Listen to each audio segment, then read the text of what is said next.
Alright, so today I'm going to show y'all a little trick I learned about the key of E major.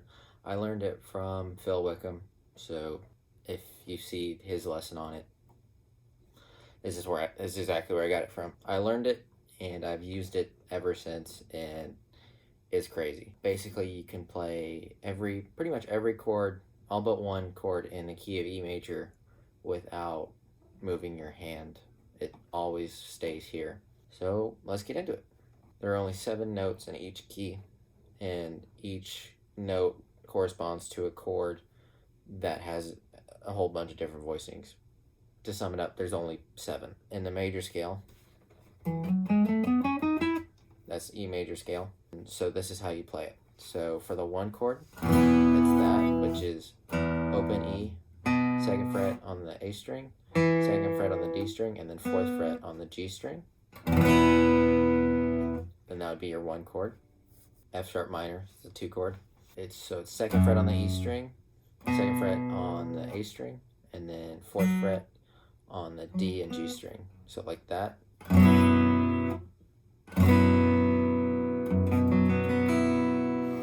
The next chord would be G sharp minor. Do 4th fret on the E string, then I do 2nd fret on the D string, and then I do 4th fret on the G string with my pinky. And then typically I'll mute the A string with the pad of my ring finger. Just depending on the song, sometimes it can sound, that distance that you get can sound good, but not always. So typically I just err on the side of caution. And then next is your 4 chord. This one's probably the easiest of all the chords. This one's just open. It's going to be your open A string, and then 2nd fret on the D string, and then 4th fret on the G string, and then it's just you're strumming all the chords from the A string down. And then your next chord's a B major chord, and again, all the strings from the A string down, 2nd fret on the A string, 4th fret on the D and G string.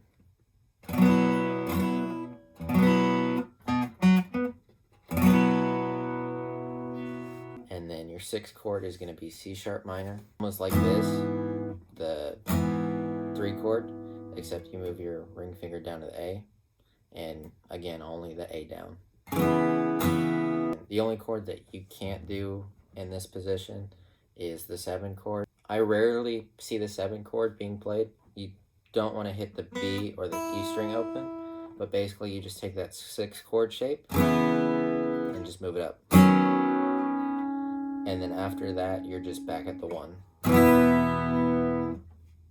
So all together.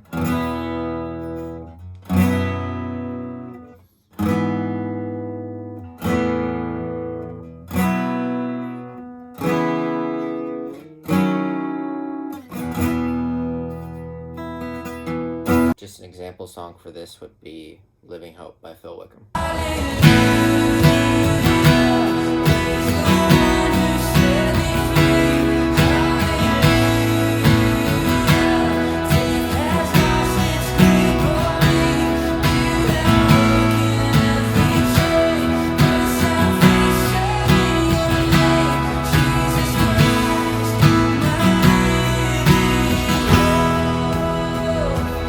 Thank you all for watching. Let me know what you want to see next.